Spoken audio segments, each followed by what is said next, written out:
नमस्कार. आज शिक्षण सप्ताहामधला दुसरा दिवस आहे आणि दुसऱ्या दिवसाची सुरुवात परिपाठामध्ये आपण निपुण प्रतिज्ञेने केली आहे. आता त्यानंतरचा आहे म्हणजे गणित विषयाची मुलांची भीती घालवायची आहे आणि खेळाच्या माध्यमातून आनंददायी वातावरणामध्ये आपल्याला त्यांच्याकडून गणिती क्रियांची घटवणूक करून घ्यायची आहे, जेणेकरून विज्ञान भाषा यांच्यासारखाच त्यांना गणिताविषयीची गोडी लागली पाहिजे आणि त्यांचं संख्या ज्ञान हे ना एकदम पक्का झालं पाहिजे. मग आपण असेच काही खेळाच्या माध्यमातून गणित घटक आपण घेणार आहोत. त्यातील पहिला घटक घेत आहोत. ओके, तुम्हाला दिसतंय का? इथे आपल्या जादवी पिटारामधलं दशमान परिमाण नावाचं एक साहित्य आहे, बरोबर. त्यातले हे बटन आपला अभ्यास करून करून काही बटन निकामी झाले, म्हणून मी त्याच्यासारखंच स्वतः जे शैक्षणिक साहित्य बनवलंय ना त्याच्या वापरामधनं आपण आज थोडंसं दशांश अपूर्णांकाचा भाग समजून घेणार आहोत. Are you ready? यस. आता इथे तुम्हाला संख्या दिसतायत का रे? हो. आणि इथे एक टिंब दिसतोय, हो ना? त्याला म्हणतात दशांश चिन्ह. काय म्हणतात? दशांश चिन्ह. आता इथं पण 3 घरं आहे, इकडं पण 3 घरं आहे. आता आपण मुलांनो हे 3 आणि 3 6 घरांच्या संख्येचं वाचन दशांश रूपामध्ये कसं करायचं हे समजून घेऊ आधी. इथे तुम्हाला दिसतंय 100 प्लेस म्हणजे शतक स्थानी. शतक स्थानी आपण 1 ते 9 मधला कोणताही अंक घेऊ शकतो. दशक स्थानी 1 ते 9 चा अंक घेऊ शकतो. आणि हे एकक स्थानी म्हणजे एकक घर सुट्टे 1 2 3 9 पर्यंत आपण घेऊ शकतो. नंतर आला आहे दशांश चिन्ह. आता दशांश चिन्हानंतर पहिलं घर येतं ते दशांश. कोणतं येतं? दशांश. म्हणजे कसं रे? तर बघा आपण काय म्हणतो, कोणती संख्या जर आपण घेतली तर त्या संख्येची व्हॅल्यू काय येणार आहे तर भागिले 10. ह्या दुसऱ्या प्लेसला जर विचार केला तर दुसरी संख्येची किंमत काय येणार आहे? त्या संख्येला आपण ज्यावेळेस 100 ने भागू जे मूल्य येईल ते तिचं स्थान आहे, त्या स्थानिक किंमत असणार आहे.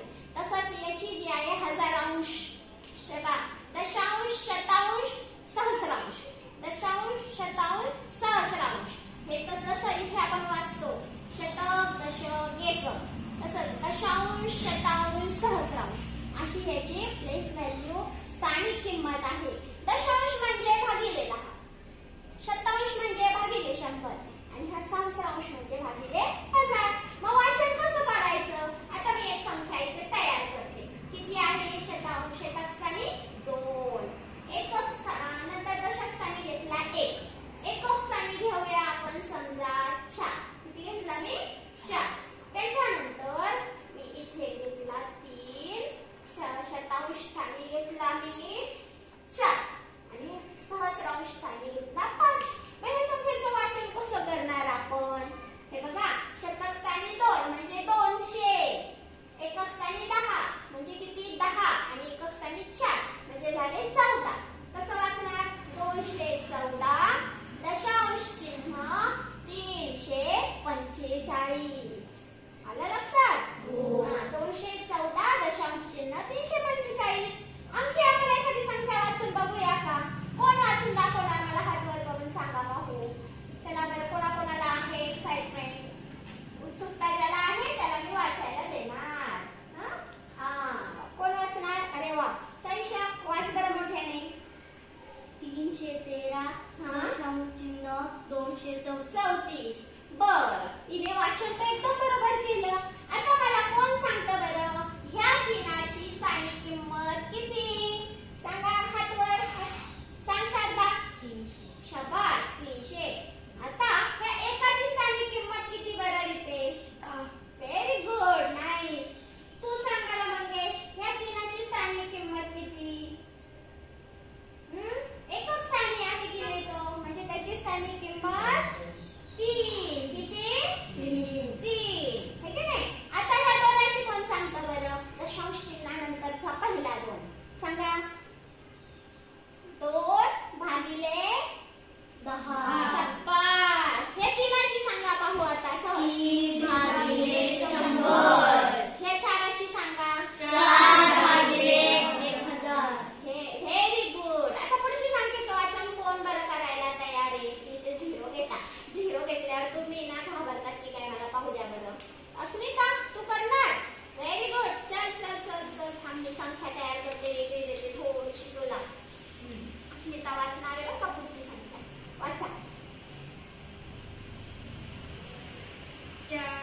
405.353. Very good. 405.353. या चाराची किंमत सांगा आता मला. 400. या शून्याची किंमत शून्य. काही असलं तरी शून्य. या पाचाची किंमत किती? 5. हे तीनाची सांगा आता. 3 भागिले 10. Very good. ह्या पाचाची 5 भागिले 100.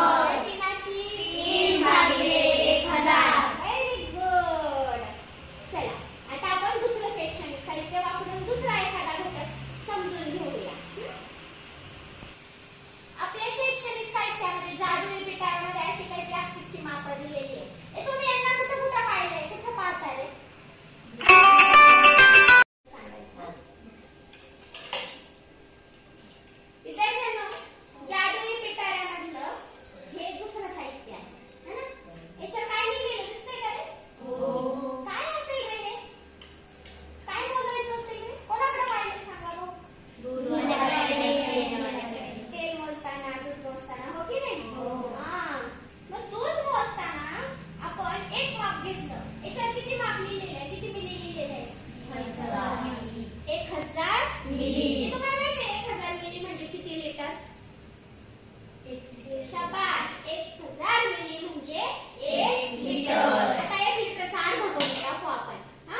1000 मिलीच्या निम्मे किती? 500 मिली. मग 1000 म्हणजे 1 लिटर. मग 500 मिली म्हणजे किती लिटर रे? अर्धा. हा, 1 लिटर अर्धा लिटर. बरं. याच्यात किती लिहिलेले रे? 200. पण 500 च्या निम्मे 200 होतात? नाही. किती होतात रे? 250. मग आपण 50 चा आहे का माप? आहे. 200 आणि 250 एकत्र केलं. हे अर्ध्याच्या काय झालं आता? निम्म. याला अर्धा पाव. पाऊच्या भाषेत किती म्हणता सांगा? पाव लिटर. Very good. 1 लिटर अर्धा लिटर पाव लिटर. आता तुम्ही हे उत्तर बरोबर दिलं. मग मला सांगा 1 लिटर म्हणजे किती मिली? 1000 मिली. अर्धा लिटर म्हणजे किती मिली? 500 मिली. आणि पाव लिटर म्हणजे 250 मिली. बरं, एक राहिलं ना आपलं. आता किती मिली झालं? दोघांचे ऍडिशन करा, बेरीज करा. 750 मिली. 750 मिली. बरं, 750 मिलीला अर्धा पाव. पाऊनच्या भाषेत काय म्हणतात? पाऊण लिटर.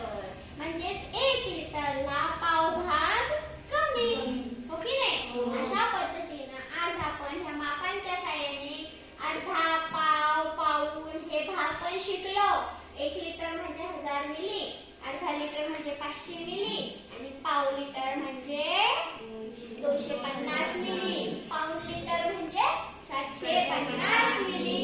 हे शिकलो आहोत. आता मला एक तुम्हाला खेळ द्यायचा आहे. मला 1 लिटर दूध घ्यायचंय. किती घ्यायचंय? 1 लिटर. मुलांनो, माझ्याकडे 1 लिटरचं माप नाही. माझ्याकडे 1 लिटरचं माझ्याकडे फक्त एवढंच माप आहे. सांगा मग मी कसं भरणार घेणार बरं? कसं घेणार? हा? दाखवा मला घेऊन किती घेतात दाखवा. माझ्या भांड्यामध्ये दूध टाका. चला 1 लिटर दूध द्या मला. चला 1 2 झालं का 1 लिटर? हे जाऊ दे.